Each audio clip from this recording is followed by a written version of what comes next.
In the Japanese cultural context, you learn by watching. With Japanese boats, these are designed differently and the techniques are different. Boat builders' drawings were intentionally incomplete. With all this secrecy and with no new generation coming forward to learn the craft, they had reached this moment of realization that this whole thing was going to be lost. This American is my last chance. Hey there, and thank you for tuning in. We're excited to bring you another great conversation today. If you like the show and want to support us, please hit the subscribe button so we can keep bringing you great content week after week. And if you're feeling extra generous, give this video a like and share your thoughts and comments down below. Thank you so much. And now, let's get into it.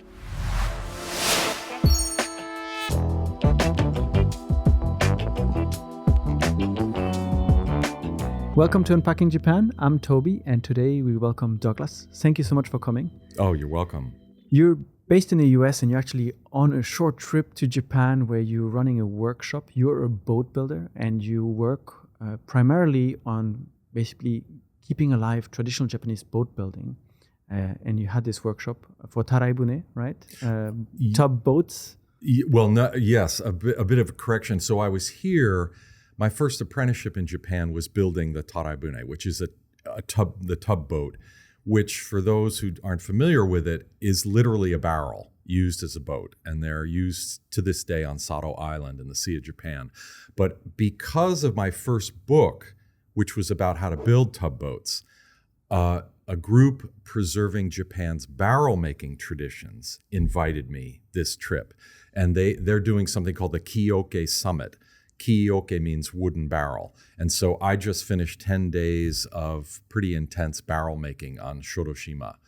So this is what brought you to Japan now this month that we're recording. Yes. But I'm very curious, what brought you to Japan in the first place? Well, my college roommate was from Hiroshima and we became very close friends. And after we graduated, we stayed in touch and he kept inviting me to Japan. And the truth is, I really didn't have any kind of burning interest to visit Japan. I traveled to Australia, New Zealand, some other places. But meanwhile, I kind of moved into what became my career. Ultimately, I was working as the museum boat builder at the Maritime Museum in San Francisco, where I built replica boats in front of the public. I helped the curator work on the small boat collection of the museum, doing research and preservation work. And so I'd gotten into this world, and then my college roommate sent me a plane ticket. And then you had no choice. The plane ticket was there. Well, not only did I have no choice, he actually enclosed a note which said, "Now you have no excuses."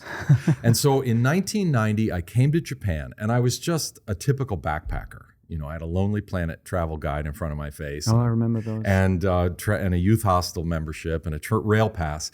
And I traveled around Japan, and about midway through the trip, literally found myself kind of burned out on temples, gardens, shrines.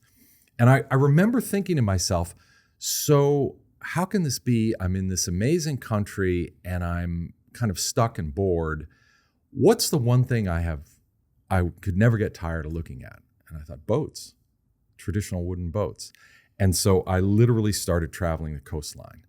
And in the course of those travels, first it took me completely away from the kind of backpacker trail. And I was out deep in rural Japan, and I began to see these amazing traditional wooden boats, and I began to meet craftspeople that built these boats. And the story that started to emerge was that all these craftspeople were elderly and almost none of them had apprentices. And even more strange for me as a Westerner, and given where I'd come from career-wise, was there was no documentation. So this craft was being renewed solely through that master-apprentice relationship. Just like spoken. No books. Very few drawings. Even where there were drawings, boat builders' drawings were intentionally incomplete. I remember a boat builder showing me his drawings, and I looked at them and said, "You can't build a boat from that because there are lines missing." And he looked at me and he said, "That's right. Those are my secrets." And so for me, there was this sudden realization that with all this secrecy, And with no new generation coming forward to learn the craft in the traditional way, this whole thing was going to be lost.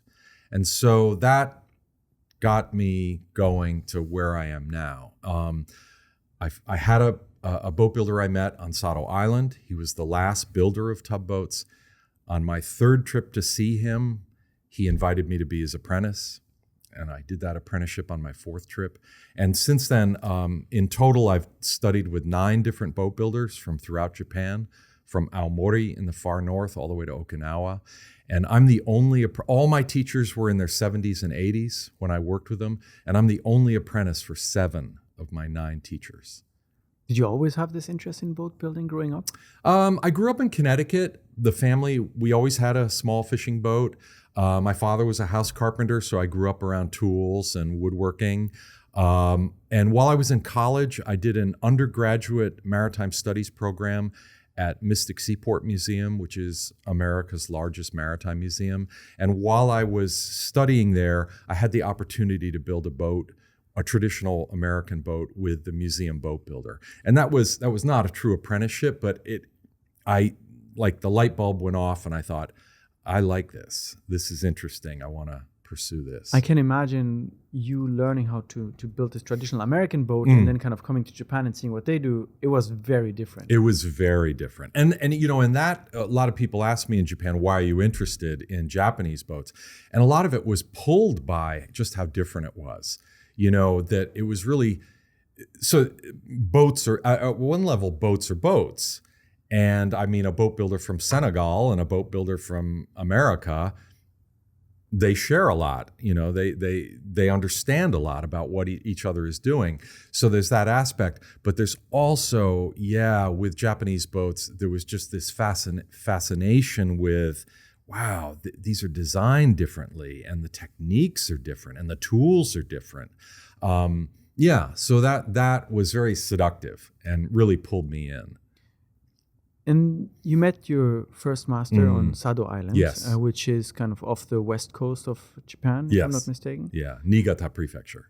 And you said that all of them, they don't have much material. It's kind of just teaching to the apprentice. Right. Did they not have any fear that all their knowledge, this craftsmanship, this expertise would just be lost and forever? Well, that's a interesting question, because in looking back at my now 30 plus years coming to Japan, I realized my timing was absolutely perfect. If I had come 10 or 20 years earlier, I think the boat builders I met would have thrown me out of their shops.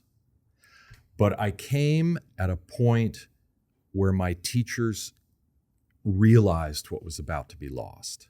You know, they were in their 70s and 80s. My Tokyo teacher was a 4th generation boat builder, and he was fiercely proud of his family's boat building traditions. And so they had reached this moment of realization that, hey, this American is my last chance.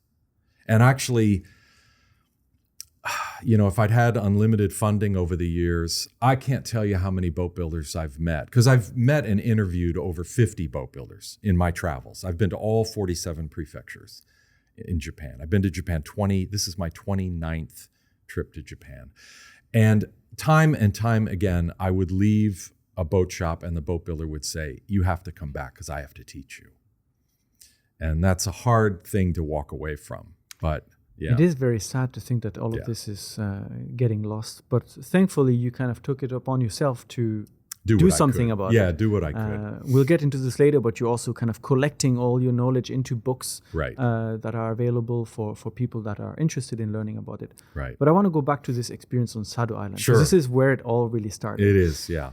How did it go about? Because you didn't study Japanese or anything like that, right? So you meet this old master whom I'm imagining does not speak any word of English, and you suddenly want to learn how to make this boat from him. Yeah, so having met him on my first trip, I came back 2 years later, brought an interpreter from Tokyo, and we went out to Sado and spent a long weekend with my teacher, and I was trying to interview him. I was trying to document what he did through a face-to-face conversation. And it quickly became very frustrating because every time I would ask a question, he would jump up from the table and say, let's go out to the workshop, I'll show you. And we would go out to the workshop and he wouldn't say a word and he would demonstrate.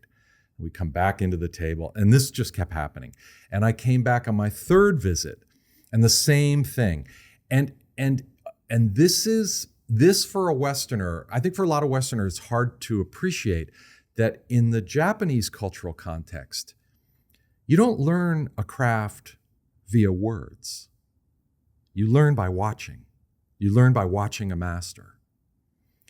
And so the irony is, you're right, my Japanese is only slowly improved over the years. And in my early apprenticeships, my Japanese was, really, really basic.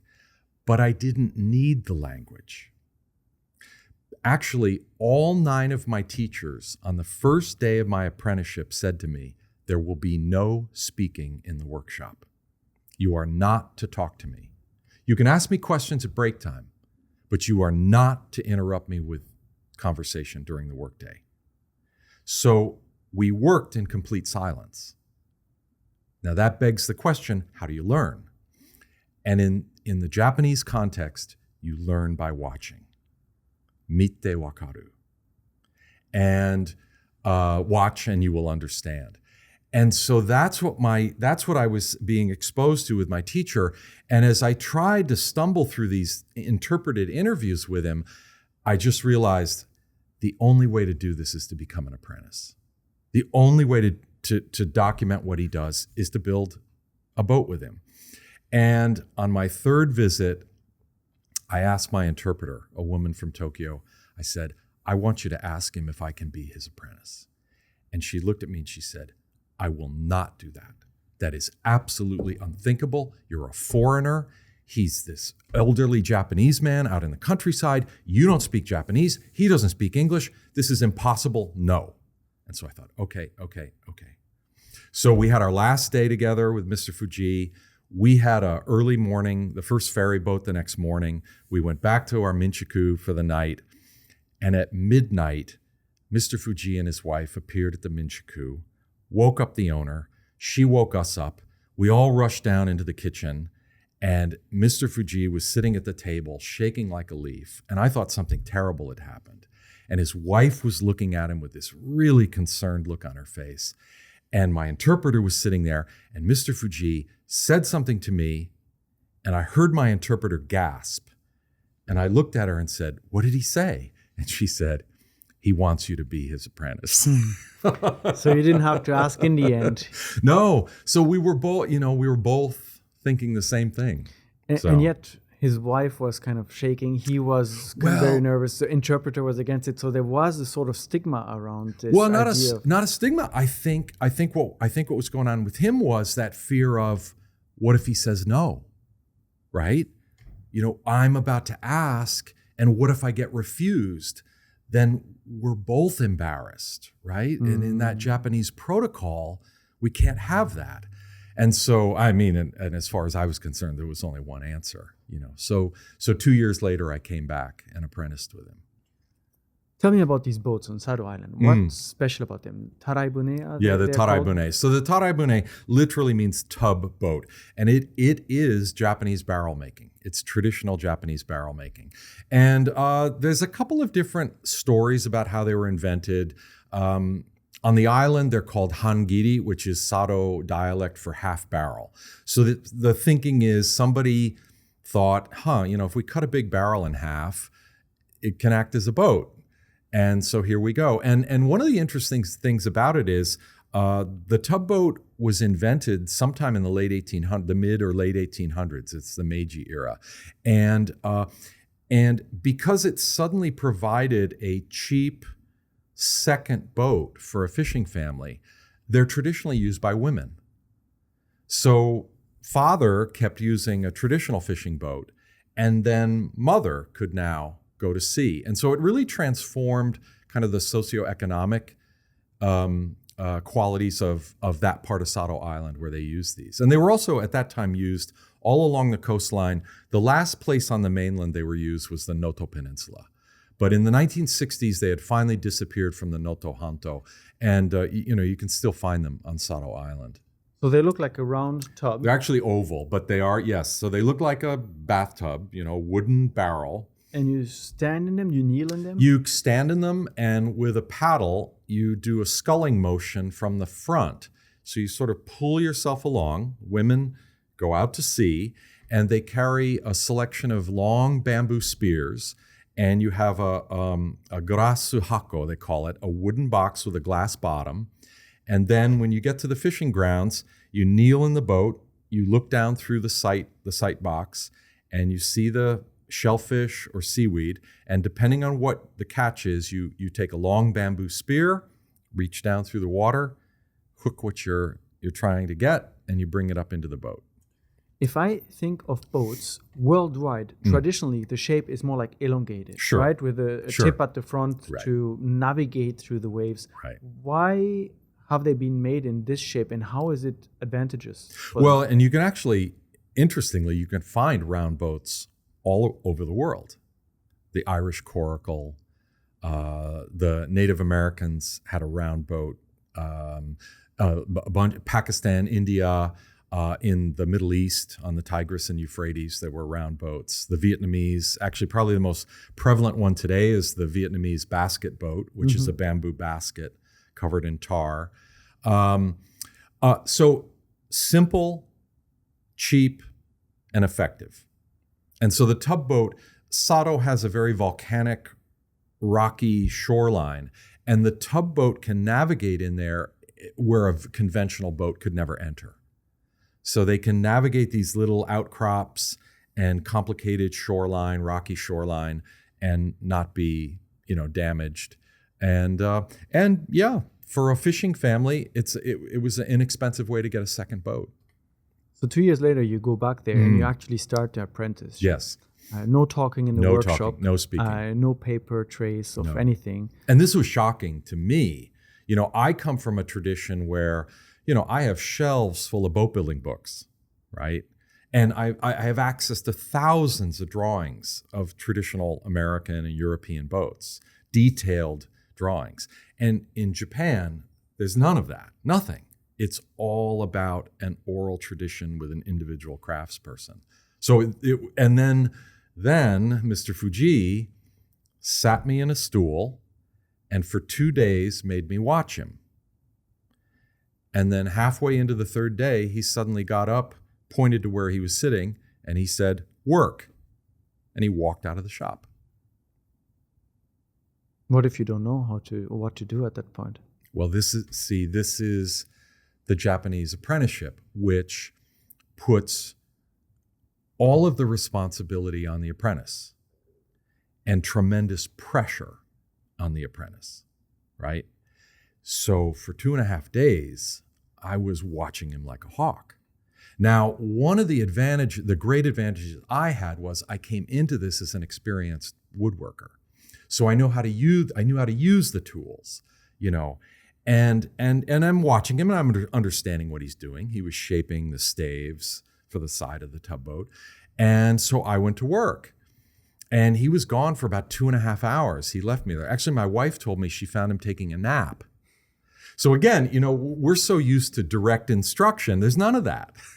And after 2.5 hours, he comes back into the shop. He looks at my pile of work and he picks them up and he starts separating them. He says, good, good, good, bad, good, bad, bad, good. And when he finishes separating them, he looks at the bad pile and he says, "Naosu, fix them." And he walks out. And then he says, "Clean the shop and close up." And he walks out. And notice, he doesn't tell me why they're bad. That's for me to figure out. And as bizarre, truly, this felt completely bizarre and counterintuitive and counterproductive to me. I have come over the years to really appreciate the kind of intensity that it creates. And I think it's largely responsible for creating the kind of phenomenal craftsmanship that you find in Japan. I think, Japan is justly known as a place of remarkable craftspeople. And I think a lot of that comes from the way it may not be efficient and it may be kind of cruel at times, but it's a superb kind of training. How long is it? How long was it until you, let's say, he let you build one by yourself? And then kind of... yeah. So I call these apprenticeships, and I say that because there was no other word for me than deshi, which means apprentice. But I was only with my teachers for the time it took for us to build one boat together. So in the case of the tugboat, that was like 2 weeks. In the case of my Tokyo teacher, that was 7 months. That was my longest apprenticeship. So most of my apprenticeships have been, 2 to 3 months. The traditional boat building apprenticeship was 6 years. Now remember, you came into that apprenticeship as a 14-year-old, 16-year-old, 18-year-old, knowing nothing. And you might spend the first 2 years doing nothing but sweep the shop, fetch tools, and maybe the first thing you'd be brought into is sharpening. You would do all the sharpening. You'd learn how to sharpen. And you might not really touch a tool and do any actual boat building until the 3rd year of your apprenticeship. So it's not efficient. It's not efficient, but it's high quality. So my apprenticeships obviously are quite different. So after 2 weeks, you finished building that first That boat tugboat, with yes. Mr. Fuji. Yes. And then you kind of go on to...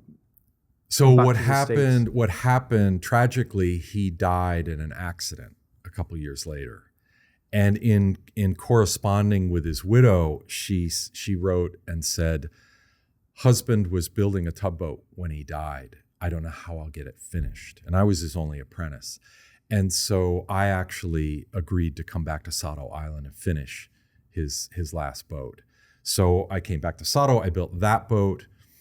And then I was approached by a foundation on the island. They said, this is the iconic boat of our island, and you were his only apprentice. What do we do? And what I said was, we'll do the traditional thing, and I'll teach an apprentice, and we're going to do the non-traditional thing, and you're going to publish my research. And so my first book is it's in English and Japanese. It's called The Tugboats of Sato Island, A Japanese Craftsman's Methods. And it is literally a how-to. How to build these boats. With masters for generations kind of keeping their boat building secret, and you mentioned even having drawings that are incomplete. Right. How was it received for you I will write a book about this and document every single step so that it doesn't get lost? Yeah, so secrecy was very important, and I've heard some amazing stories from boat builders because if you're ever talking to a Japanese craftsperson, an older Japanese craftsperson, and you want to hear some interesting stories, mention the phrase "nusumi gekko." That means stolen lessons. So if my master is my father or an uncle, there are no secrets. You're carrying on the family business. You're taught everything. But if your master is not a family member, they don't teach you everything.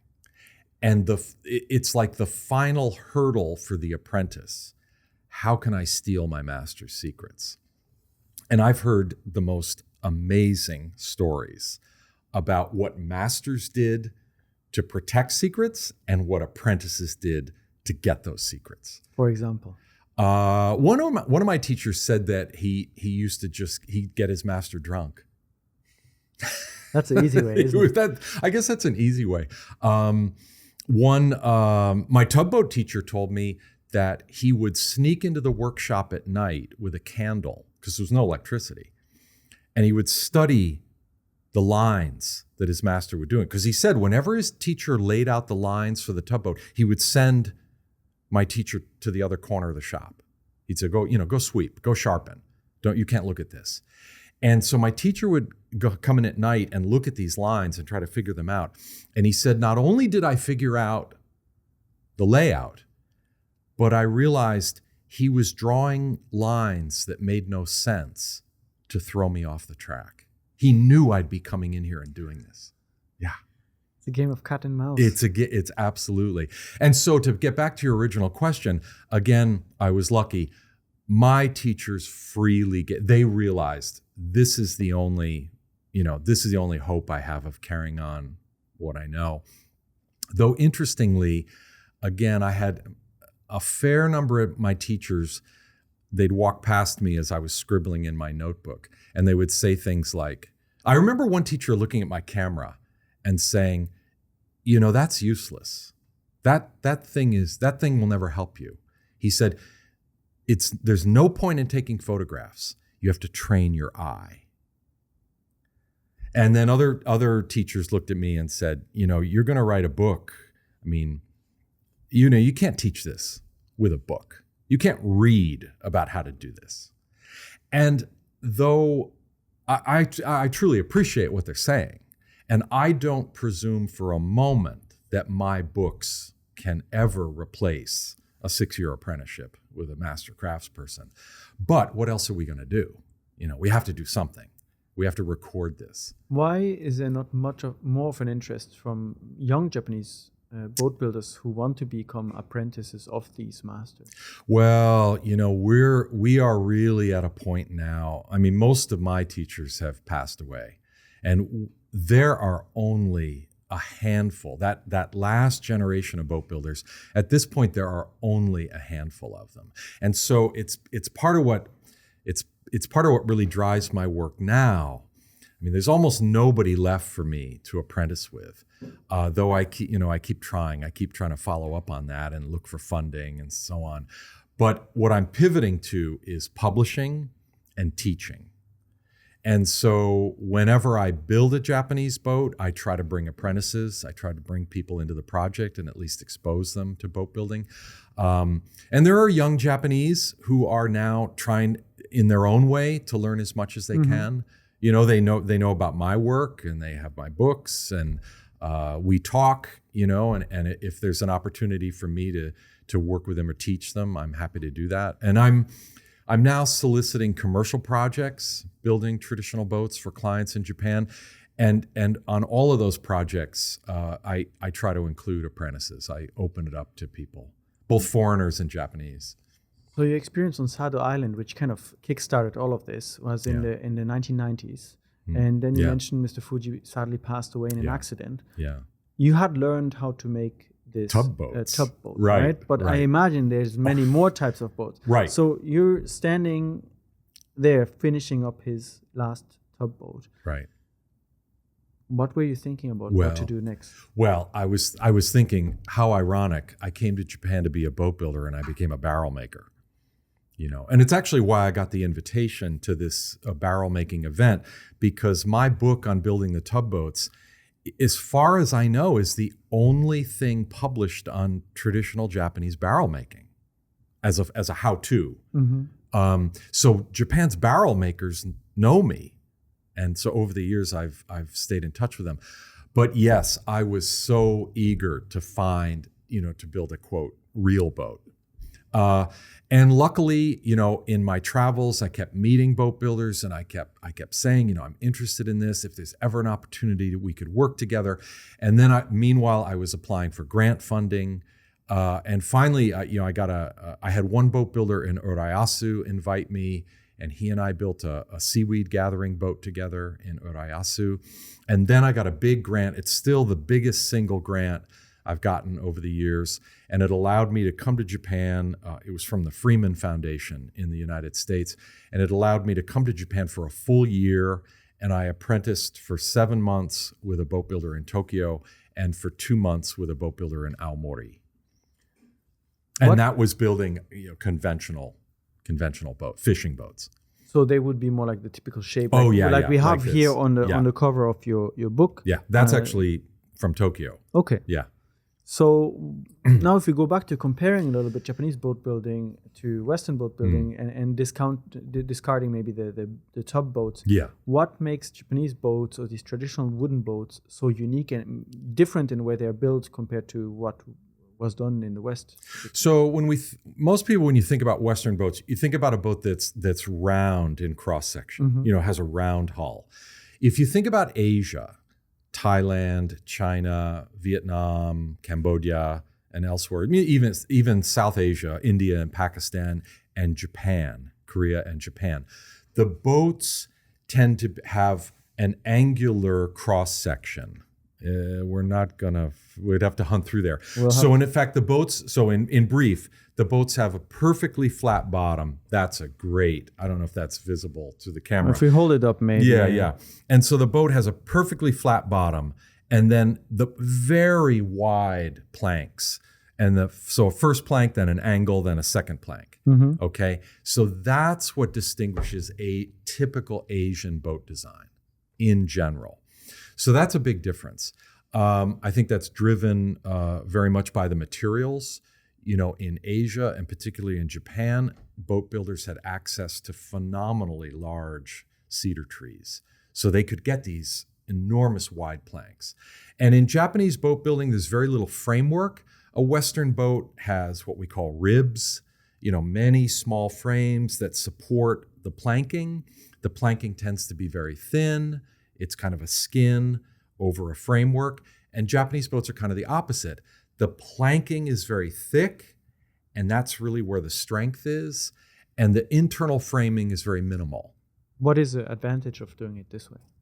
I don't think there's necessarily an advantage. I mean, if I were a naval architect or engineer, I might make some arguments about hydrodynamics or things like that. I prefer to just think about it as just outgrowth of the culture and the environment, and I think largely the materials. So you mentioned cedar trees, very abundant cedar. here.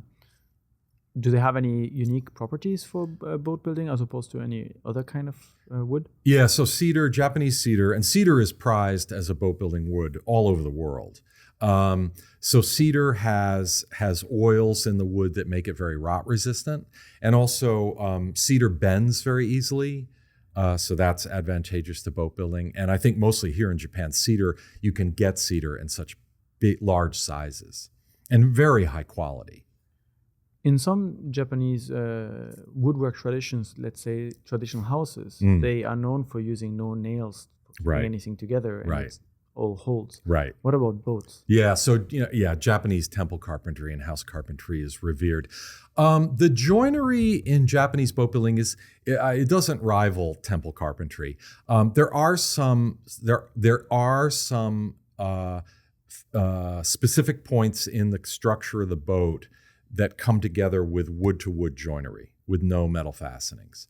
But typically Japanese boats use a kind of special, what's called funakugi, boat nail. That's a very, very particular kind of fastening and requires some specific tools for boat building. But it has to stay afloat and not catch water, right? Not leak right. Do they have any specific ways to test whether or not it's not leaking and actually floating, or is it just not till you launch it? But But Japanese boat builders, one big difference is Japanese boats are built without caulking.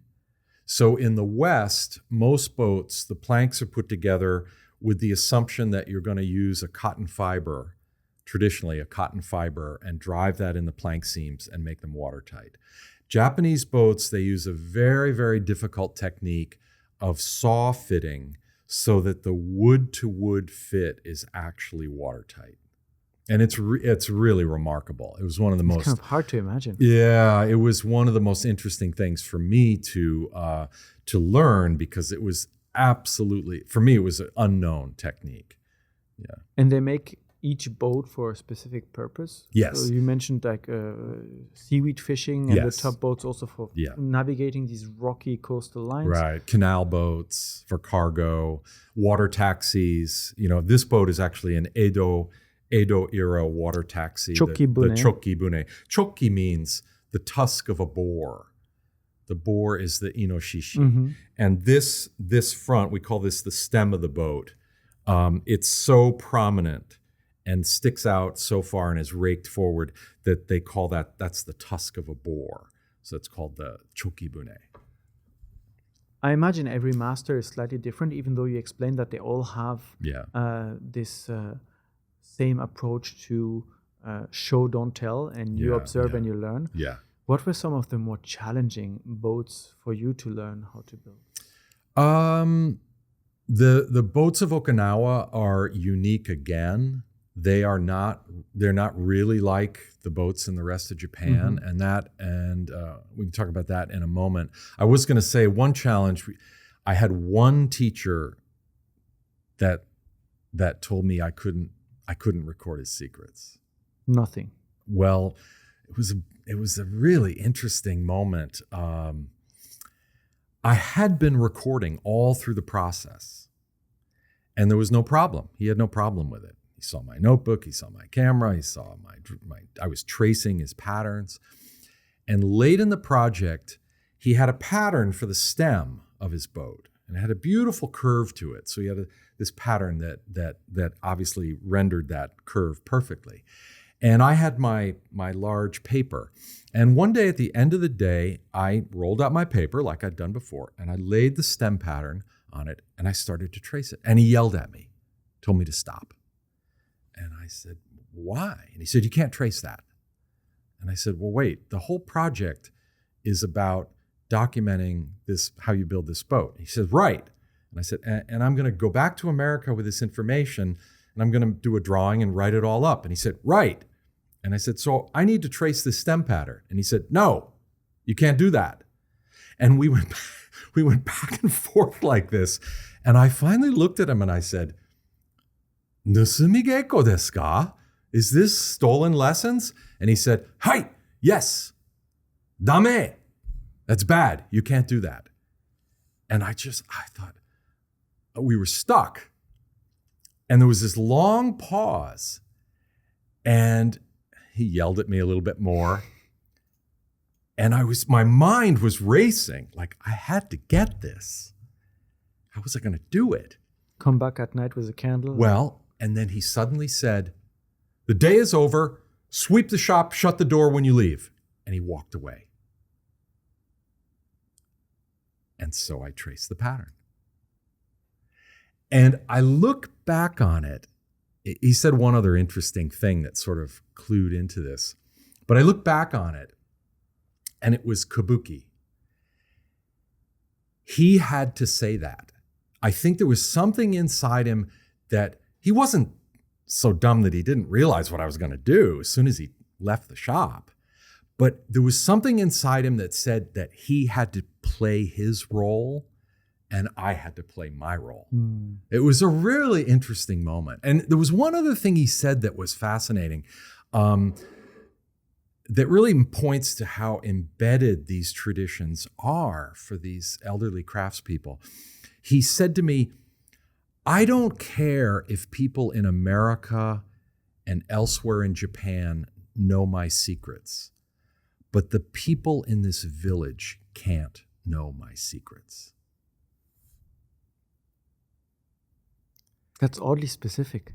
Yeah, but this is his work. That's his community, right? And, he's the boat builder, right? And the other irony is my research grant, he hadn't built a boat in 22 years.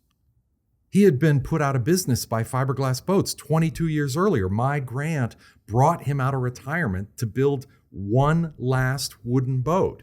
So it was even more absurd. Like, Ando-san, this is over. No one's going to start building boats like this here. But it doesn't matter. That was his reality. You mentioned earlier that it's also family, like each family has a way of building boats. Is it still, or did it used to be a typical family business? Like these were the boat builders and often, of course, often just, fathers passed it to sons and so on. I know one case where a man taught his daughter-in-law. She was the only apprentice available, and he taught his daughter-in-law boat building. And there's one woman boat builder that I know in Okinawa who's a professional boat builder. But they were either family businesses that just, down through the generations stayed in boat building. Let's go to Okinawa a little bit. You mentioned that those boats were very, very different from what those boats. In fact, my teacher there, he said to me, really our boat building traditions are a mixture of Chinese and Polynesian. And they are, the Polynesian part is obvious at first glance. So in Okinawa, there's a very unique situation. It's the only place in Japan where there's a revival in traditional boat building.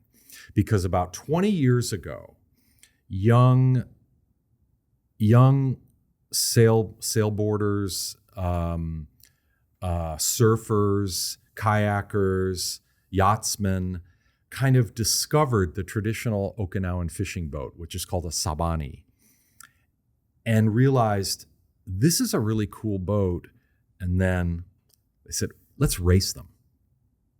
Oh. And this is really, if you look at the revival of wooden boat building in Europe, Oceania, North America, it's kind of similar. Take a traditional boat and turn it into a recreational boat, and you'll save it. Start racing it, and you'll get people interested. And it's amazing what's happened. So in 2009, there were really only 3 boat builders left, all elderly, in Okinawa. And this Japanese woman, Kyoko Kunioka-san, she apprenticed with one of those boat builders while I apprenticed with another one. And one of my books is on how to build the sabani of Okinawa. And what's unique about the sabani is before World War II, they were a dugout. They were made from a single log, and they were completely carved to shape. In Japanese, it's called maruki bune, or sometimes horusen, a carved boat. Mm-hmm. And after World War II, they couldn't get those kind of materials anymore. So there was this transition to what in the English we call a semi-dugout. And so today in Okinawa, the bottom of the boat is one or two huge pieces of wood carved to shape with 2 planks added to create the sides. But the result is, and then the whole thing is sort of carved to shape. And they are the most amazingly beautiful sculptural boats. But the other element of Okinawan boat building is there are no nails. There are no metal fastenings. And the sabani are held together entirely with these, what in the West we call either dovetail keys or butterfly keys. And the water doesn't go through here? No. Wow. No. And I really badly wanted to learn that technique. And so that was why I put together an apprenticeship for myself in Okinawa. Are these more difficult to build then? Oh, yeah, this is a very difficult.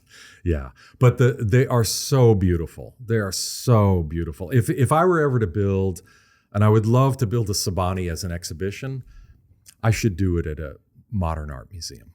I mean, they are really a piece of sculpture. And interestingly, Kunioka-san, her background is in sculpture. Okay. Yeah, she went to art school and studied wooden sculpture, then moved with her family to Okinawa, took one look at the sabani and said, I found my sculpture. I found my medium. Yeah. How long does it take to make a boat like this? So my teacher and I arrived in Okinawa 2009, and my teacher looked at me and said, we work 7 days a week. Is that good with you? Because that's how he worked his whole career. And I said, of course, whatever you want to do. And I think it's in the book. I think it was 56 days straight. I think it took 56 days. 6 days to build the sabani. Like a month and a half. And I remember when we finished, and we used some power tools, but it was mostly hand tools.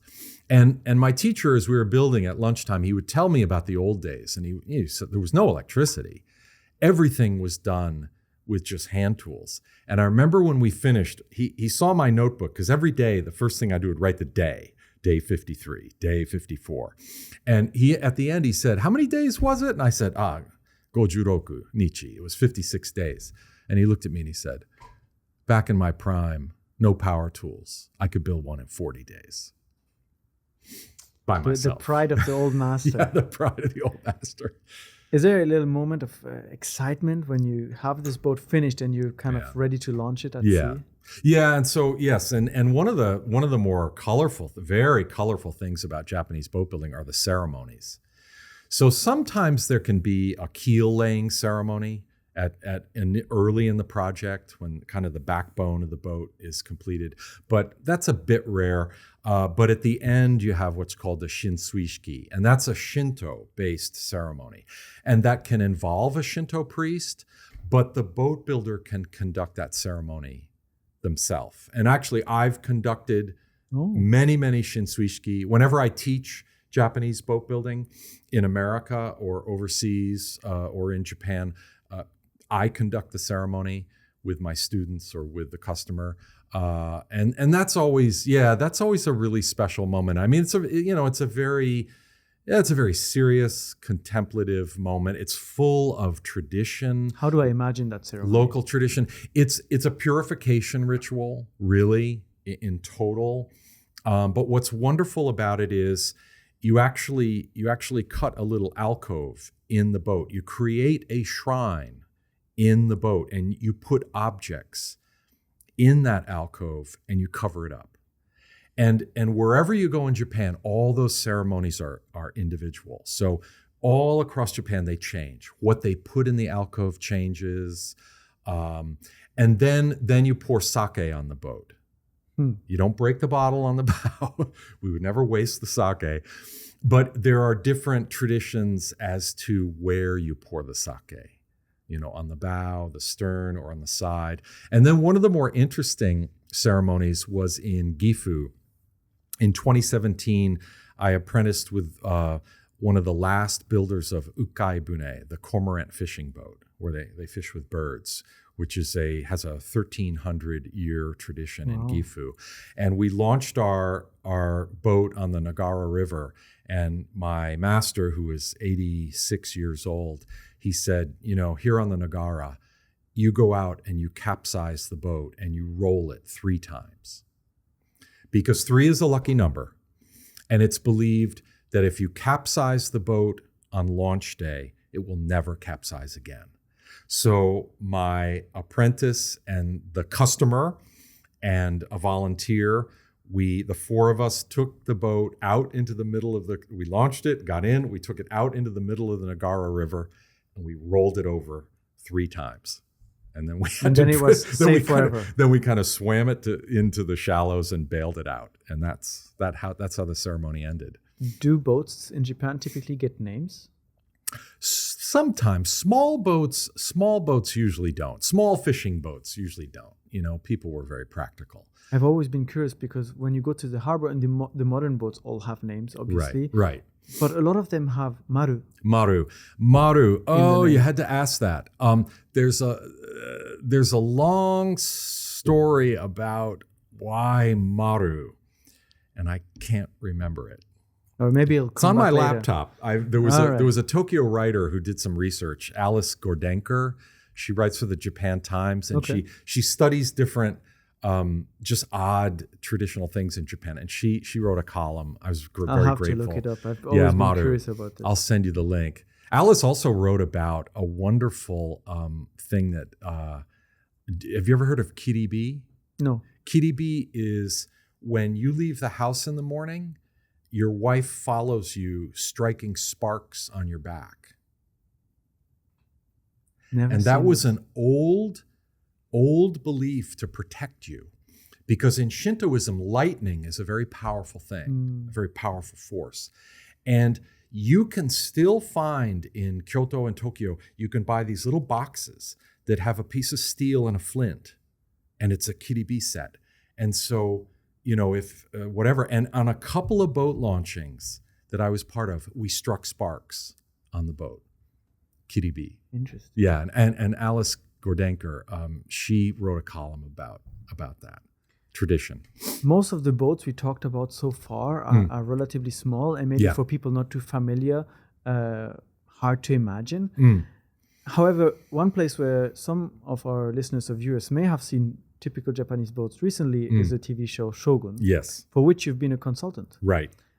Can you tell me about how that came to be? Yeah, well, it was very straightforward. The prop master, the property master is the proper name. He was in charge of all the props, from the ships, the boats, down to the baskets, the kimono, the swords, everything. Absolutely amazing, his work. He just Googled Japanese boats. And if you Google Japanese wooden boats, I kind of dominate the first 50 hits.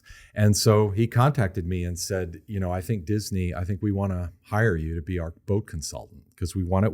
And Shogun has been getting a lot of press about how authentic everything is, right down to the language used by the actors. So they said to me, you seem to be the expert. At least you're the expert outside of Japan. And so I was hired to be the boat consultant. And it came at a great time because I was doing a lot of teaching in the lead up to COVID, and COVID just wiped out all my teaching. And so the Shogun consultancy financially was really kind of saved me during COVID. What does it mean to be the consultant on such a show? What are you asked to do? So what they wanted to do, so they explained to me that the show, when you watch Shogun, you'll see there's the Japanese warship. And then there's the main character, Blackthorn's English ship. And then there were a lot of small boats. The samurai tended to go back and forth and have some battles with these smaller boats. And so what Disney wanted was they wanted some help. They'd done some research on the big ship. And I did contribute to some of that research. But mostly they wanted to know, okay, what's the right design for our prop carpenters, our set carpenters to build for these smaller samurai boats. And then they said, because the two settings in Shogun are a fishing village and Osaka Harbor. So they realized we need kind of this collection of a variety of small boats to populate the harbor. So help us with that. So that's what I did. So they had to be authentic also much the time, right? So there's the oldest plank-built boat in Japan is called Senzan Maru, and it's preserved at the Tokushima Castle Museum. And I had a set of drawings for that, and I provided them those drawings. And I said, this you can reasonably believe would be very, very close to, if not really identical, to the kind of samurai boat you're looking for. And then beyond that, they asked for other designs, and I provided the design of this boat, and they built several of these, just kind of a cargo boat that would be in the harbor. So this is the one that we see when they are kind of leaving the harbor and fleeing Osaka to go to the big ship. You're seeing that samurai chase boat. You're seeing that, the Senzan Maru replica. Okay. These are just kind of background, filling things in. Then they actually turned to me because then they had to get production going for their set carpenters, but they were desperate for as many boats as they could find. And so they actually asked me, they knew that I taught Japanese boat building here in America. They said, are there any Japanese boats in North America we can buy? And I said, well, I know of 2 boats at Bates College in Maine that were built by my students. And so I made arrangements, and Disney bought those 2 boats from Bates College. And they bought a boat from Middlebury College, where I'd also taught. And so they got 3 boats that my college students built. And that's pretty cool. Yeah, it was pretty cool. And then their set carpenters built the rest, yeah. And their boats were, needless to say, their boats were faked. I mean, and then the final piece was, in the show, all the actors are propelling the boats with the sculling oar, the traditional Japanese sculling oar, but nobody knew how to use it. So they flew me out to the set right before shooting began. Which is BC, right? It was Canada. in BC. They shot it outside of Vancouver in Port Moody. And I spent over a week with 30 or 40 extras, training them in how to use the sculling oar. And I'll tell you a little bit about Hollywood. When I got there, the original concept from Disney was, we'll have an underwater wire, and all the boats will be towed with an underwater wire, and the sculling oars will just be cut off at the water's surface, and the actors will just wiggle them back and forth. And when I heard that, I said to the property master, please give me a chance. Please don't do this. please let me, give me a chance to try to train them so you can really row the boats. So that's Hollywood And for you. so now what we see in the show, was your training successful? Yeah. No, it's all the real thing.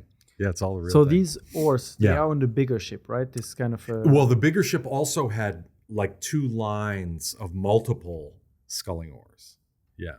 So this big ship, I'm quite curious about. We see it in the show. It's kind of navigating along the coastline with Sanada-san on top and Blackthorn at the helm. Right. Were these common, these larger ships in Japan? Oh, yes. Oh, yeah. Yes, they were. I hope Disney doesn't mind if I say this, but whenever you see the large Japanese ship on the water, that's all CGI. There was no large. I can imagine it's harder to build and maybe not work. Well, they built 2 full-size ships in the sound stage. Okay. And they used one for interior shots and shots on deck. And so all the background was CGI. And then the other one they used for, sailing scenes, but everything, the ocean, the sky, everything is all computer generated. So what is this big boat? Does it have a name, this type? Yeah, they were called atake bune. And it was kind of a warship of the 1600s. That was your classic Japanese warship. Actually, the atake bune in Shogun is really from a little bit later. If it had been an absolutely authentic, and I told them this, and they said, I know, we did the research, but we kind of like the way this one looks. So Shogun is set in the year 1600. It would have looked a bit different. The ship they're using the design they used is probably from the late 1600s, 1700s. These are the ships that maybe were used later when Japan had its first invasion of Korea, right? Right. It would have been similar. Yeah. Interesting. Yeah. So these boats, and they never really used for intercontinental travel, right? No. Because Spain, Portugal, England, the Netherlands, they kind of all started exploring the world at this time, which is how Blackthorn arrived to Japan. Right. Japan never did the opposite. Well, Japan, there was travel, and actually Japan's pirates were sailed quite extensively. I mean, at least as far as Vietnam in their deal. But no, Japan, as much of an island nation, it is a maritime nation, but it's kind of an enclosed maritime nation. It didn't really sail over the horizon. And then the Edo period came where they shut down leaving Japan. So that effectively ended any chance. Japan was not going to explore the wider world. It was going to stay enclosed inside. So from those traditional boats that we see in Shogun that you kind of helped preserve, do we see any kind of remains today in terms of the modern shipbuilding? Japan still has a big shipbuilding industry. Yeah. Imabari, for example. Yeah, Imabari, yeah. Do we see some of the traditions kept there, whether it's from the design or is it kind of just... No, and I mean, you see Japan in terms of large ships, commercial vessels. The Meiji era introduces Western shipbuilding, and really Japan pivots on the ship scale, pivots immediately, trying to catch up to the West. And in fact, the old sailing ships, the Beizai-sen or the Sengoku Bune, the shogunate, the Meiji government actually forbade them to be built. Basically said, we have to build Western style ships. We have to catch up. Now, meanwhile, in the little fishing villages, in the thousands of little fishing ports all over Japan, the tradition just keeps going. And one really interesting thing about my research is, as I was working through the 90s and the early 2000s, I think I mentioned earlier, I've in my travels, I've met and interviewed, over 50 traditional boat builders. I remember thinking, this is really actually incredible that there are this many traditional craftspeople working in a kind of semi-ancient way, like America didn't have 50 boat builders like this, Europe probably doesn't have 50 boat builders like this. And I realized in talking and hearing their stories that World War II, Japan comes out of World War II completely destroyed. And so effectively, one more generation has to go and do the work of their parents, right? In 1945, a Japanese teenager can't say, oh, I'll go to work for a corporation, I'll go to university. It's impossible. The country was shattered. And so all my teachers were teenagers during World War II, and the war ends and they go into their father's workshops or, another workshop. Whereas in America, the end of World War II really destroys traditional wooden boat building, because suddenly the airplane manufacturers say, what can we build out of aluminum now? There's no more airplanes to build. Oh, we can build canoes and boats. Oh, there's this new material, fiberglass, that got developed as a result of the war, plywood. And so World War II really destroys traditional, small scale traditional boat building, at least in America. I suspect in Europe too. But in Japan, it kept it going one more generation. That generation is the one that became your masters. Exactly. All my teachers, were children or teenagers during World War II. Yeah. And so now, in a way, some of them have passed away. So you've taken over. You are the master. No, I'm the old man. How do you keep this tradition alive now? Yeah. Since it's not commercially viable anymore. You mentioned that if you turn it into a sports and you make races out of those boats and kind of make it into a leisure activity, there's a way for it to come back a little bit? Well, I actually see an opportunity. I see a really good opportunity. And in 2002, 2003, I did the biggest single boat building project in my career. I built 6 12-meter river boats for the Kumagawa Kudari, Funa Kudari, which is the Kumagawa River, a downriver boat building tourist ride. And it's a semi-whitewater river. In Kumamoto. In Kumamoto, Ken.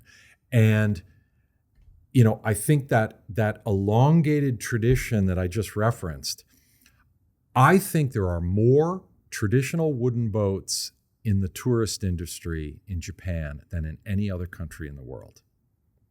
Because, they had the craftspeople until fairly recently, and now they don't. So the Kumagawa Kudari needed a new fleet of boats. They had no boat builder. They found me. And I think that's probably true for many of these tourist companies throughout Japan. I'm just thinking now in Osaka Castle, you can do this little tour on the boat, on the moat. Right. But I don't know if it's traditional, but it looks traditional from the outside. Right. It might be one of those. Right. And so I think the opportunity for wooden boat building in Japan is in tourism. And one of the things I want to do, like I say, I just did this huge project, and it took most of a year to build the 6 boats. And what I'd like to do is now I'm just going to market this to every tourist company with boats that I know in Japan, and see where that goes. And what I'd really like to do, if I could get another big project like that, 6 months, 9 months, or so on, I want to invite apprentices to come work with me. So we'll see. I continue to teach. I'm actually, in a couple of days, I'm going to speak to the director of a brand new woodworking school outside of Tokyo. And we're going to talk about my teaching my Japanese boat building workshop there next year. I continue to teach. I have a university class I teach in the United States, and I have a kind of a craft school workshop class I teach. I've taught in Europe, Australia, and in North America. So that's important. That's what I need to do, and I also need to keep publishing. You said this is your 29th trip to Japan? Yeah. And you're specializing and have done so much work for the preservation of Japanese wooden boat building. Yeah. Have you ever considered moving here and having your workshop and kind of just produce those boats? I have. I mean, what I think Japan needs, and this is what has absolutely created and sustained the revival of wooden boat building elsewhere in the world. I think Japan needs a boat building school. And no, it's not the apprentice system, though I actually we can talk a bit about my university class because that's drawn directly from my apprentice experience. But I think in a school setting, I think the best of the apprentice system, I'd like to try to combine it with a more Western style workshop, craft school ethic, and combine the two. So it's kind of coming full circle. You arrived here to learn and you went through your apprenticeship. You were told, don't take notes, don't write, just watch. But now you've spent those couple of decades documenting everything and publishing it as books. Yeah. And now you want to kind of bring this knowledge forward, but combining the traditional, like, watch me do it, but also here's how you do it and ask your questions. Right. So my university class, which is generally about a month long, between 2 weeks and 4 weeks long. I have 10 to 12 students, college, university level. We collectively build a 21-foot riverboat from Niigata Prefecture, and there is no speaking in the workshop. Oh, so you kept that tradition. The class is taught in complete silence. And I tell people, and this shocks, first day of class, I tell them this, like I was told, there will be no speaking. And they're shocked, and they're scared, and I tell them, I refuse to teach, but you are required to learn. And what my goal really is to teach apprentice pedagogy. And it's not unique to Japan, this kind of silent, watch and learn sort of thing. But it's definitely a big part of Japanese craft. And it's a really, really interesting course to see what happens. I can imagine the first few days. No, students, you can't. Well, I can feel the fear of the students at the beginning. Good. We like the fear. They probably wondering what's going on, and they don't know what to watch, what to pay attention to. Right. Like you said with Mr. Fuji, he tells you these are right, these are wrongs, but he doesn't tell you why. You don't. And they're also looking at you doing it, but without knowing is this good, is this bad. Right. How long does it usually take them to kind of actually get used to it and get into it, and then kind of? Surprisingly, they get into it very quickly. And what they say, what universally the feedback I get from my students at the end of the class is, I thought I knew what it meant to be focused. I thought I knew what it meant to concentrate. And this class taught me that I had no idea what it meant to concentrate. Because that's what it's forcing you to do. Like you're suddenly realizing, I've got to watch Tobias. And now I realize, wait, no, I have to watch the position of his elbow and his wrist and how he moves the tool. No, wait, I need to pay attention to his breathing and his foot position and so on and so on and so on. They see how deep they have to get inside everything. They can't miss anything. And so it applies that pressure. And education in the West doesn't really do that. Like I've said to my class, you have come through school your whole life expecting the teacher to save you. I refuse to save you. So if you're struggling, if you're trying to chisel something and you're struggling, at most I might just say, take a piece of scrap wood and sit in the corner and practice. But I'm not going to tell you. That's the right way I showed you the right way to do it. Now do it. If you can't do it, figure out how to do it. That's your job. A lot of responsibility on the apprentice. Yeah, and that's it. But that's what I think back on my own apprenticeships, it was a kind of benign neglect, right? I was sort of given the job, like, do it. And there's a great video I have that I show my students. It's an interview with a tea house carpenter in Kyoto. I actually met him 25 years ago. And he's talking about his own apprenticeship. And I love this line. He says, when you did something wrong, you got yelled at. When you did something right, nobody said anything at all. And that's another thing about modern education is it's this constant reward. We have to reward you and reward you. And my class is like, why? No, we don't reward doing what you're supposed to do, right? Because I often have students say to me, I need feedback. I need positive feedback. And I look at them and I say, why? Why do you need positive feedback? And I get students thinking about these issues. It's a class that really gets students, sort of in a very heightened emotional sense. Reconsider their life. Well, reconsider how they view learning, how they view teaching and learning. I have my students journal because they're not speaking. I don't know what they're thinking. So I have them journal and I read their journals. They write papers. And we do have a discussion. We have reading. So we do have a discussion session completely separate from the workshop.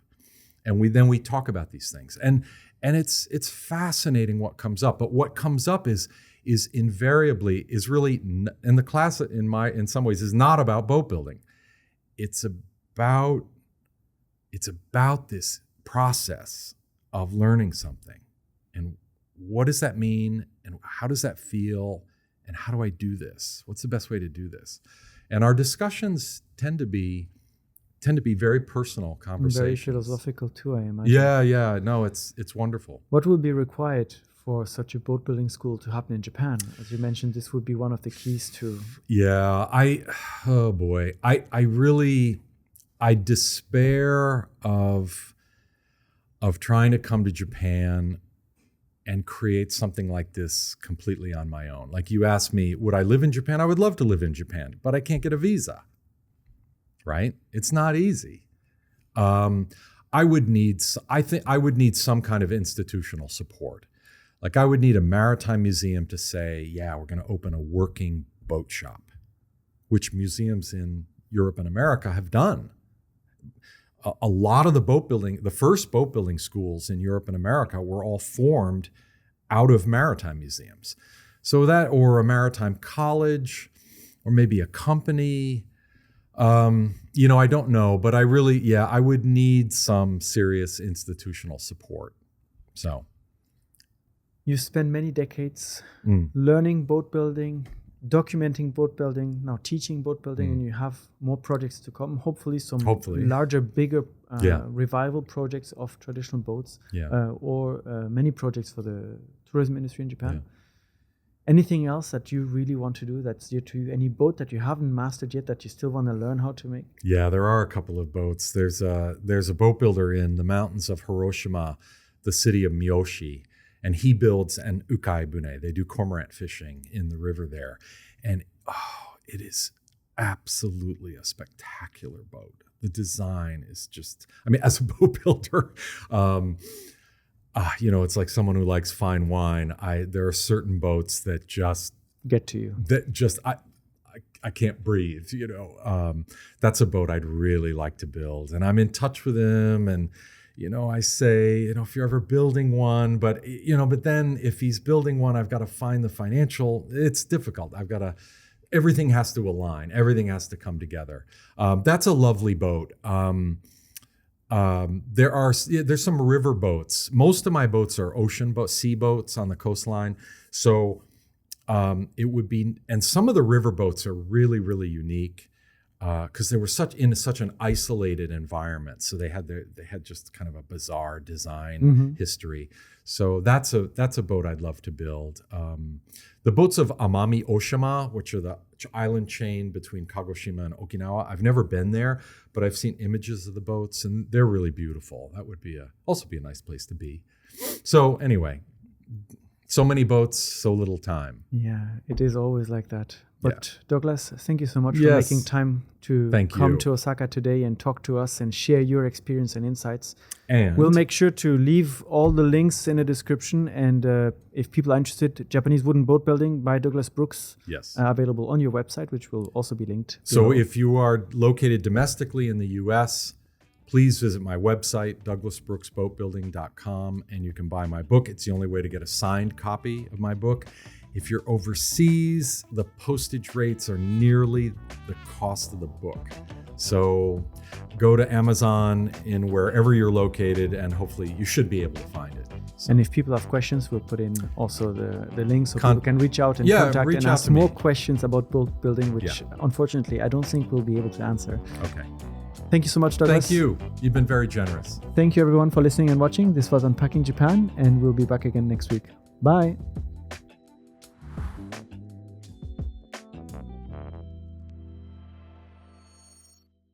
Thank you so much for joining us today. I hope you enjoyed this episode as much as I did. Please hit the subscribe button so you don't miss out on future conversations. And we'd love to hear from you. Share your thoughts in the comment section down below. And if you enjoyed this episode, here are a couple more that we think you'll enjoy. Thanks again for your support, and we'll see you next time.